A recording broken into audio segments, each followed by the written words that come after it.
حضرت ابو طالب اپنے کاروبار کے سلسلے میں اکثر شام آیا جایا کرتے تھے۔ جب حضور کریم صلی اللہ علیہ وآلہ وسلم 12 برس کے ہوئے تو حضرت ابو طالب کو ایک قافلے کے ہمراہ شام کے لیے تجارتی سفر پر روانہ ہونا پڑا۔ حضور کریم صلی اللہ علیہ وسلم بھی آپ کے ساتھ جانا چاہتے تھے۔ یوں تو حضرت ابو طالب کو لمحہ بھر کے لیے بھی آپ سے جدائی گوارا نہ تھی، مگر اتنے طویل سفر کی ممکنہ تکلیفوں کی وجہ سے آپ اپنے پیارے بھتیجے کو ساتھ لے جانے پر آمادہ نہ تھی۔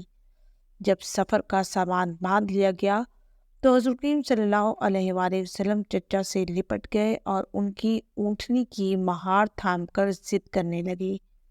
اس پر ابو طالب آپ کو ہمراہ لے جانے کے لیے راضی ہو گئے، مگر خاندان کے چند لوگوں نے حضور کریم صلی اللہ علیہ وآلہ وسلم کی کم عمری کے پیش نظر ابو طالب کے اس فیصلے سے سخت اختلاف کیا۔ ابو طالب پھر تذبذب میں پڑ گئے اور آپ کو ساتھ لے جانے کا خیال ترک کر دیا۔ حضور کریم صلی اللہ علیہ وآلہ وسلم اس سے سخت دل برداشتہ ہوئے اور گھر کے ایک کونے میں بیٹھ کر رونے لگے۔ معصوم بھتیجے کے آنسوؤں کی لڑیوں سے حضرت ابو طالب کا دل پسیج گیا، چنانچہ وہ کم عمر مگر جوان ہمت بھتیجے کو شریک سفر بنانے پر بالکل بھی مجبور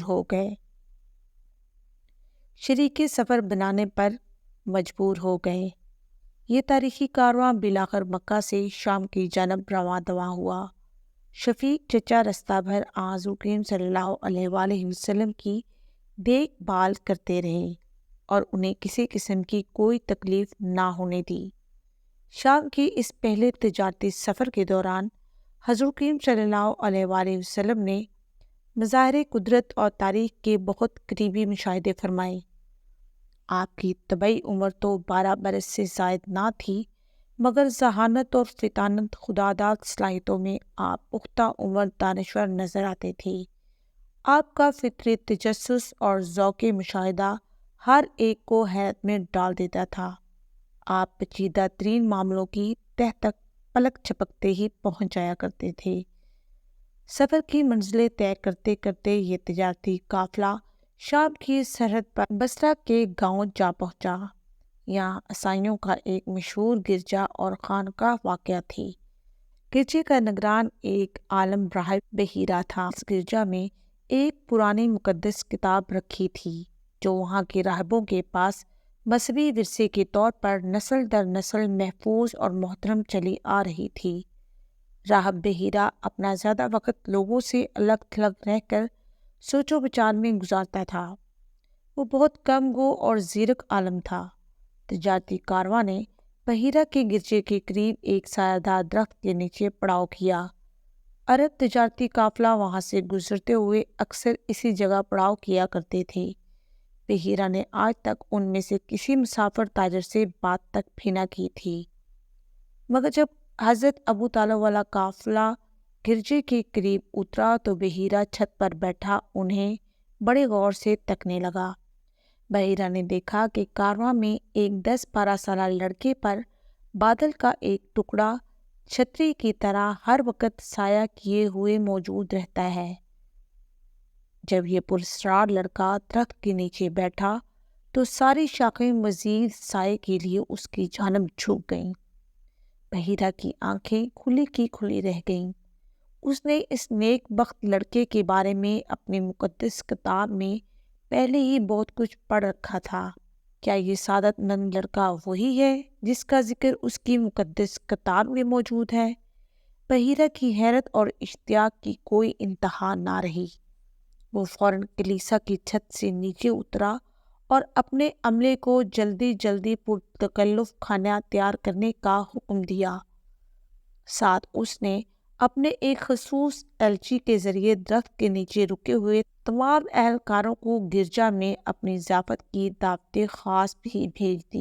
قافلے کے تاجروں کو اس انوکھی بات پر شدید حیرت ہو رہی تھی کہ وہ اس گرجا کے پاس سے اسی طرح پہلے بھی کئی بار گزر چکے تھے، مگر اس راہب نے ان سے بھی کوئی بات کبھی نہیں کی تھی۔ بہرکیف قافلہ والوں نے بحیرہ راہب کی طرف سے ضیافت کی دعوت قبول کر لی۔ اس سایہ دار درخت کے نیچے اپنے سامان کی حفاظت کے لیے حضور کریم صلی اللہ علیہ وآلہ وسلم کو بٹھا کر وہ سب کے سب گرجے میں پہنچ گئے۔ بحیرہ نے ایک ایک کر کے ان سب پر تجسس کی نگاہ ڈالی۔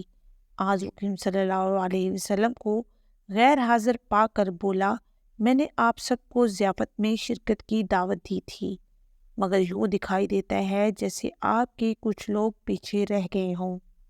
قافلے کے تاجروں نے اسے بتایا کہ صرف ایک کم عمر لڑکا پیچھے رہ گیا ہے، جسے وہ سامان کی حفاظت کے لیے درخت کے نیچے چھوڑ آئے ہیں۔ بحیرہ نے کہا، اسے بھی لے آؤ۔ اسی اثنا میں حارث بن عبد المطلب بول اٹھے، لات و عزا کی قسم، ہمارے لیے باعث ندامت ہے کہ عبداللہ بن عبد المطلب کے فرزند ارجمند کو ضیافت میں شرکت کے لیے ساتھ نہ لائے۔ چنانچہ حارث فوراً اٹھا اور جا کر حضور کریم صلی اللہ علیہ وآلہ وسلم کو ساتھ لے آیا۔ اس نے آپ کو بڑی شفقت اور احترام سے اپنے ساتھیوں کے ساتھ بٹھا دیا۔ گرجے میں حضور کریم صلی اللہ علیہ وآلہ وسلم کی تشریف آوری پر بحیرہ راہب کی جان میں جان آئی۔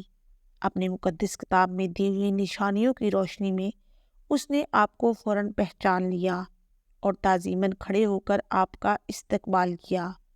کھانے سے فارغ ہو کر لوگ ادھر ادھر ہونے لگے تو بحیرہ اٹھ کر آپ کے پاس چلا آیا اور کہنے لگا، میاں صاحبزادے، تجھے لات و عزا کی قسم، میں جو کچھ تجھ سے پوچھوں ٹھیک ٹھیک جواب دیتے جانا۔ اس پر حضور کریم صلی اللہ علیہ وآلہ وسلم نے سخت ناپسندیدگی کے عالم میں فرمایا، لات و عزا کی قسم دے کر مجھ سے کوئی بات نہ پوچھنا۔ اللہ کی قسم، مجھے ان دونوں سے جتنی نفرت ہے اور کسی سے نہیں ہے۔ بحیرہ اچانک ٹھٹک گیا۔ اس نے فوراً اپنی غلطی درست کرتے ہوئے اللہ کی قسم کھائی اور خاصا عرصہ آپ سے طرح طرح کے سوالات کرتا رہا۔ بحیرہ کے متعدد سوالات حضور کریم صلی اللہ علیہ وسلم کی ذاتی زندگی سے متعلق تھے۔ حضور کریم صلی اللہ علیہ وآلہ وسلم کے جوابوں کو اپنی مقدس کتاب کے عین مطابق پا کر اور بے حد مطمئن ہوا۔ حضور کریم صلی اللہ علیہ وآلہ وسلم کی سرخ چمکیلی آنکھوں کی طرف اشارہ کر کے بحیرہ نے آپ کے ساتھیوں سے پوچھا، کیا یہ سرخی کبھی زائل بھی ہوتی ہے؟ انہوں نے کہا، ہم نے اسے کبھی زائل ہوتے نہیں دیکھا۔ پھر اس نے آپ کے شانوں کے درمیان مہر نبوت کی زیارت کی۔ بحیرہ فرط مسرت اور شدت جذبات پر قابو نہ پا سکا۔ اس کی آنکھوں سے عقیدت کے آنسو بہنے لگے۔ اس نے بڑے ادب سے مہر نبوت کا بوسہ لیا۔ اسے ایک گوناگوں اطمینان محسوس ہوا۔ حضور کریم صلی اللہ علیہ وآلہ وسلم سے بات چیت سے فارغ ہو کر راہب بحیرہ پھر حضرت عبد المطلب کی طرف متوجہ ہوا اور ان سے پوچھنے لگا، اس صاحبزادے کا تم سے کیا تعلق ہے؟ ابو طالب نے جواب دیا، میرے فرزند ہیں۔ بحیرہ بولا، نہیں، اس فرزند کے والد زندہ نہیں ہو سکتے۔ پھر حضرت ابو طالب نے فرمایا کہ میں ان کا چچا ہوں اور ان کے والد کا انتقال ہو چکا ہے۔ راہب نے کہا، یہ صحیح ہے۔ بحیرہ نہایت سنجیدگی سے کہنے لگا، ہماری کتابوں اور پرانی روایاتوں کے حساب سے آپ فی الواقعہ سید المرسلین ہیں۔ آپ انہیں ساتھ لے کر شام کی طرف ایک قدم بھی نہ بڑھیں، کیونکہ وہاں فتنہ پرور یہودیوں کا غلبہ ہے۔ اگر کہیں ان یہودیوں کو بھی وہ سب باتیں معلوم ہو گئیں جو مجھے معلوم ہیں تو وہ آپ کے خلاف ضرور کوئی نہ کوئی خطرناک سازش کریں گے اور آپ کو نقصان پہنچائیں گے۔ اس لیے بہتری اسی میں ہے کہ آپ انہیں ساتھ لے کر یہاں سے فوراً واپس لوٹ جائیں۔ راہب بحیرہ نے حضرت ابو طالب کو مشورہ دیا کہ شام کی بدنیت یہودیوں کے خدشہ کے پیش نظر حضور کریم صلی اللہ علیہ وآلہ وسلم کو گرجے والے مقام سے آگے نہ لے جایا جائے۔ حضرت ابو طالب اس ہنگامی مشورے پر خاصے پریشان ہوئے۔ بحیرہ کے مشورے کے بعد انہوں نے کیا کیا، اس کے بارے میں 3 مختلف روایتیں موجود ہیں۔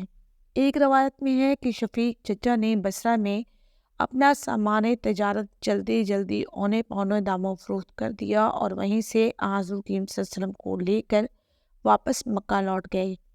دوسری روایت ہے کہ آپ نے بحیرہ کے گرجے والے مقام سے حضور کریم صلی اللہ علیہ وآلہ وسلم کو کسی کے ہمراہ واپس گھر بھجوا دیا اور خود تجارتی قافلے کے ہمراہ آگے نکل گئے۔